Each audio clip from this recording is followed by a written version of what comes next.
Zero zero to hero, जिसको हम नाम देंगे zero to hero.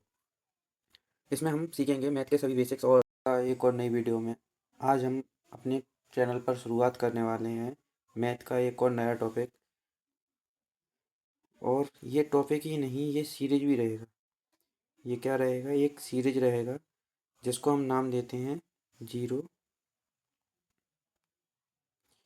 Zero to hero, जिसको हम नाम देंगे जीरो टू हीरो। इसमें हम सीखेंगे मैथ के सभी बेसिक्स और जो भी मैथ में आपको ज़रूरत पड़ेगी कंपटीशन में, वो मैं यहाँ पर आपको सब समझाऊंगा। तो आज का हमारा टॉपिक रहेगा संख्या पद्धति, यानी कि नंबर सिस्टम। नंबर सिस्टम क्या होता है और संख्या कितने प्रकार की होती है, यह आज का अपना टॉपिक रहेगा।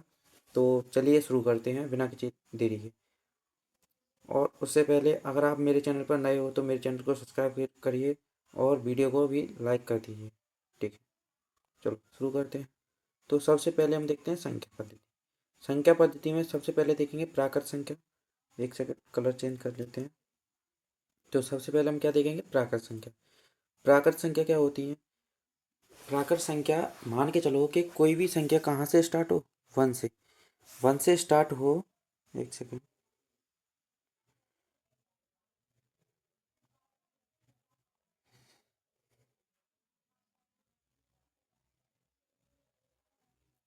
हाँ, कोई भी संख्या कहाँ से स्टार्ट हो? वन से स्टार्ट हो। कहाँ तक और कहाँ तक चले? अनंत तक चले। कोई भी संख्या एक से स्टार्ट होकर अनंत तक चलती है, वो क्या कहलाएगी? प्राकृत संख्या कहलाती है। प्राकृत संख्या, जिसको हम नेचुरल नंबर भी बोलते हैं और इसको हम एन से प्रदर्शित करते हैं।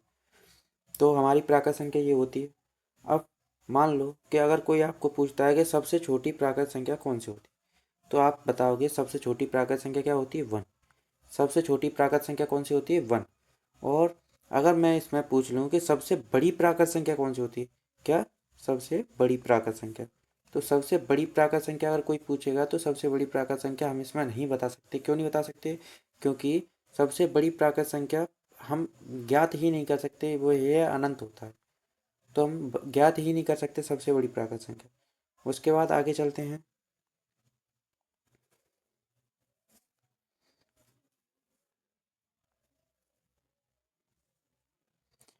अब आगे चलते हैं पूर्ण संख्या पर। अब पूर्ण संख्या क्या होता है? अभी हमने हमने पढ़ा था कि प्राकृत संख्या कहाँ से स्टार्ट हुई थी? एक से। और चली कहाँ तक थी? अनंत तक। अब हमें इसमें पूर्ण संख्या बनानी है तो हम सिर्फ इसमें क्या जोड़ देंगे? जीरो ऐड कर देंगे। अगर कोई भी संख्या जीरो से अनंत तक चलती है, जीरो से अनंत मतलब zero, one, two, three, four, ऐसे। अगर कोई भी संख्या जीरो से अनंत अनंत तक चलती है, वो क्या कहलाती है? पूर्ण संख्या कहलाती है। तो पूर्ण संख्या भी आपको पता चल गया। अब इसमें कोई पूछे कि सबसे छोटी पूर्ण संख्या क्या होती है? सबसे छोटी पूर्ण संख्या अगर कोई पूछेगा तो क्या होती है? जीरो। क्या होती है सबसे छोटी पूर्ण संख्या? जीरो। और अगर कोई पूछे इसमें भी कि सबसे बड़ी पूर्ण संख्या क्या होती है, तो हम इसमें भी कहेंगे कि सबसे बड़ी पूर्ण संख्या हम निकाल नहीं सकते। ठीक है। और हम इसको किससे प्रदर्शित करते हैं? डब्ल्यू। इसको किससे दर्शाते हैं? डब्ल्यू से दर्शाते हैं। ठीक है। तो अब आगे चलते हैं। और इन सभी जो भी मैं चैप्टर आपको पढ़ाऊंगा और जो भी आपको टॉपिक पढ़ाऊंगा, उस टॉपिकों के आपको नोट्स मिल जाएंगे मेरे टेलीग्राम चैनल पर, जिसका नाम है selection point classes. Selection point classes.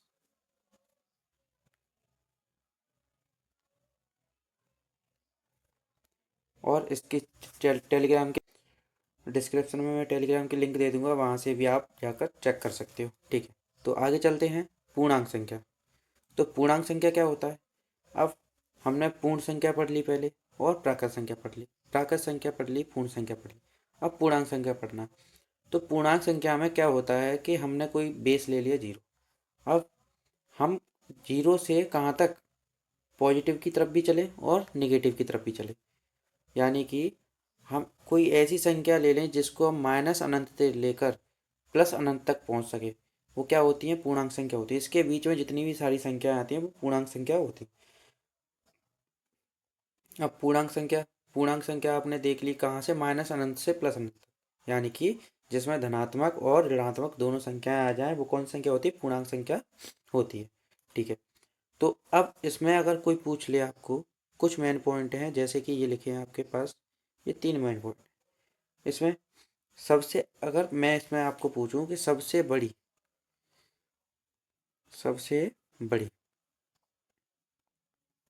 सबसे बड़ी पूर्णांक संख्या कौन सी होती है, तो आप क्या कहोगे कि सर सबसे बड़ी पूर्णांक संख्या निगेटिव में या फिर पॉजिटिव में?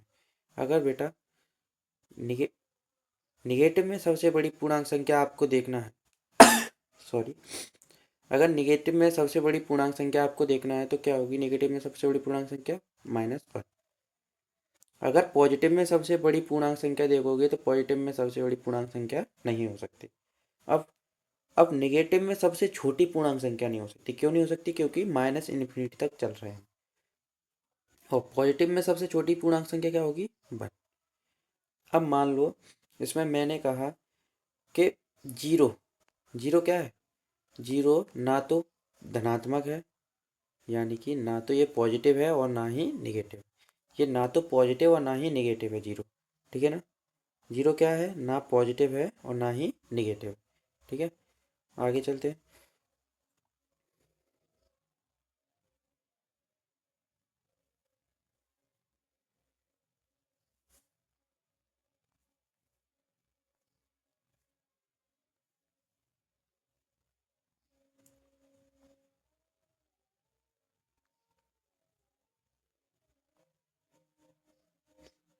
ठीक है, अब आगे चलते हैं सम संख्या की तरफ। किसकी तरफ? सम संख्या की तरफ। तो सम संख्या क्या होती है? सम संख्या वे सारी संख्याएं जिनको हम दो से विभाजित कर सकें। वे सारी संख्याएं जिनको हम दो से विभाजित कर सकें वो क्या होती हैं? सम संख्या कहलाती हैं। और इसके लिए एक ट्रिक भी है। क्या है ट्रिक? ये रही ट्रिक के जिन संख्याओं के अंतिम अंक क्या हो? 2 हो, 4 हो, 6 हो, 8 हो और 0 हो। अंतिम अंक यानी कि यूनिट डिजिट इकाई अंक। जिन संख्याओं के इकाई अंक 2, 4, 6, 8 और 0 हो, वे संख्याएं दो से विभाजित हो जाएंगी, यानी कि सम संख्या कहलाएंगी। क्या कहलाएंगी? सम संख्या कहलाएंगी। ठीक है, अब सम संख्या हो गया। अब विषम संख्या भी देख लो। तो विषम संख्या के लिए क्या करेंगे कि ये अपना ट्रिक किसके लिए है? सम संख्या के लिए। इसी का उल्टा विषम संख्या के लिए, यानी कि 1, 3, 5, 7 और 9। जिस संख्या के अंतिम अंक 1, 3, 5, 7, 9 हो, वे संख्याएं क्या होंगी? विषम संख्याएं होंगी।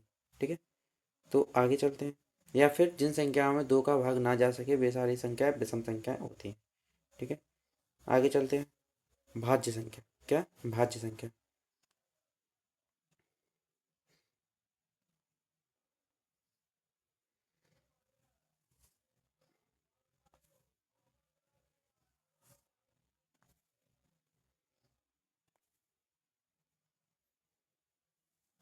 चलो भाज्य संख्या देखेंगे अब हम। तो भाज्य संख्या क्या होती है? भाज्य संख्या वे संख्याएं भाज्य संख्या क्या होंगी? वे संख्याएं जो जिनके मतलब जिनको हम दो या दो से अधिक संख्याओं से विभाजित कर सकते हैं। ऐसी संख्याएं जिनको हम दो या दो से अधिक संख्या दो से अधिक संख्याओं से क्या कर सकें? विभाजित, यानी काट सकते हैं। अधिक संख्याओं से विभाजित कर सकते हैं, वे संख्या क्या कहलाएंगी? भाज्य संख्या कहलाएंगी। तो अब आप मान के चलो कि मैंने कहा कि सबसे छोटी भाज्य संख्या। तो सबसे छोटी भाज्य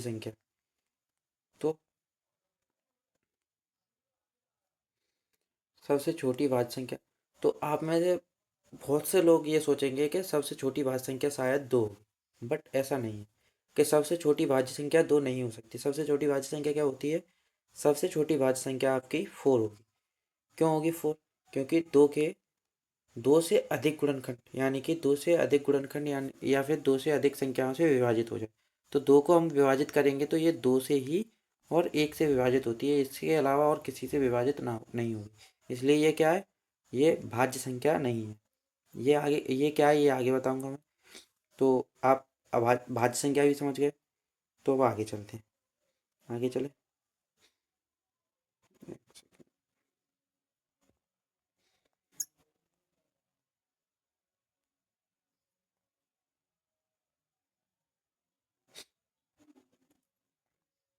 अब देखेंगे अभाज्य संख्या। अभाज्य संख्या क्या होती है? तो और उसमें भाज्य संख्या में सबसे छोटी भाज्य संख्या कौन सी होगी? 4 होगी, ठीक है ना। सबसे छोटी भाज्य संख्या क्या होगी? 4। अब अभाज्य संख्या देखें। अभाज्य संख्या क्या होती है? जिसके वे संख्याएं जो खुद से, और खुद का मतलब है जैसे मैंने 2 ले लिया, ये खुद अपने आप से और 1 से कट जाए, वे संख्याएं जो अपने आप से और 1 से कटे, वे संख्या क्या होती हैं? अभाज्य संख्या होती हैं। क्या होती है? अभाज्य संख्याएं कहलाती हैं। तो अभाज्य संख्या कौन कौन सी हैं? जैसे 2 ले लिया, ये 2 किससे कटेगा? 2 से कटेगा और 1 से कटेगा। 3 ले लिया, 3 किससे कटेगा? 3 से कटेगा और 1 से कटेगा। ऐसी संख्याएं जो खुद से और 1 से कटे, वे अभाज्य संख्या होती हैं। तो अब इसमें सबसे छोटी अभाज्य संख्या क्या होगी? तो सबसे छोटी अभाज्य संख्या क्या होगी? 2 होगी, जो कि सम भी है। यानी कि हम इसको कह सकते हैं 2 एक सम अभाज्य संख्या है, ठीक है। अब परिमेय संख्या। परिमेय संख्या क्या होता है? परिमेय संख्या भी देख लेते हैं।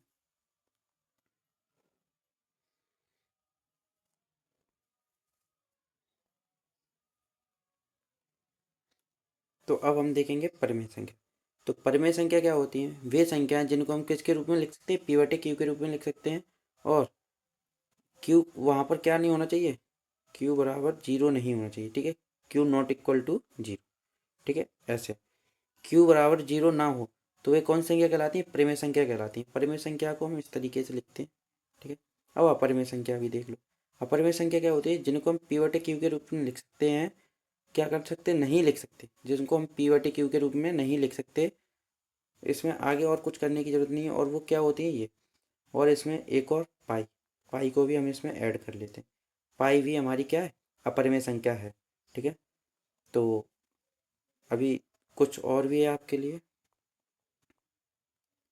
अब जैसे थोड़ी बहुत चीज़ें और, मान लिया कि हम संख्या और अंक, इन दोनों को समझते हैं। अब मैं कहूँ संख्या और अंक क्या क्या होते हैं, संख्या क्या होती है और अंक क्या होते हैं। अब हम पहले क्या देखेंगे? अंक देखेंगे। अंक क्या होते हैं? वे अंक, वे चीज़ें, वे संख्याएं जिनसे मिलकर क्या बन जाए? संख्या बन जाए। वो बे डिजिट जिनसे मिलकर संख्या बने, वो क्या कहलाते हैं? अंक कहलाते हैं। अब ये कौन कौन से होते हैं?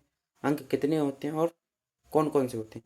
तो 1 से लेकर 0 तक, या फिर 0 से लेकर 9 तक, 0 से लेकर 9 तक सारे अंक क्या होते हैं? अंक कहलाते हैं। उसके बाद जैसे ही हम 10 पर आते हैं, 10 पर आते हैं, वो क्या बन जाते हैं? संख्या बन जाती है। क्योंकि इसमें 0 और 1 है, जो कि हमारे किसमें, किससे लिया गया है? अंकों से लिया गया। तो अंक से मिलकर क्या बनता है? अंक से मिलकर संख्या बनती है, से मिलकर संख्या बनती है। अंक से मिलकर क्या बनती है? संख्या बनती है, ठीक है। और संख्या आपको पता चल गया, अंक भी आपको पता चल गया, ठीक है। अब आज के लिए आज के लिए बस इतना ही। अगली वीडियो में हम बताएंगे, विभाज्यताएं पढ़ेंगे।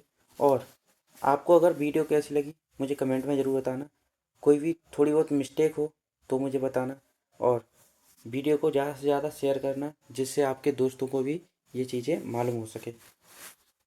और अभी मेरा स्टार्टिंग फेज चल रहा है, तो अभी वीडियो क्वालिटी या फिर कुछ वीडियो में कोई भी दिक्कत हो तो मुझे बता देना, कमेंट में ज़रूर बताना, जिससे कि मैं अपनी वीडियो को और अच्छा बना सकूँ।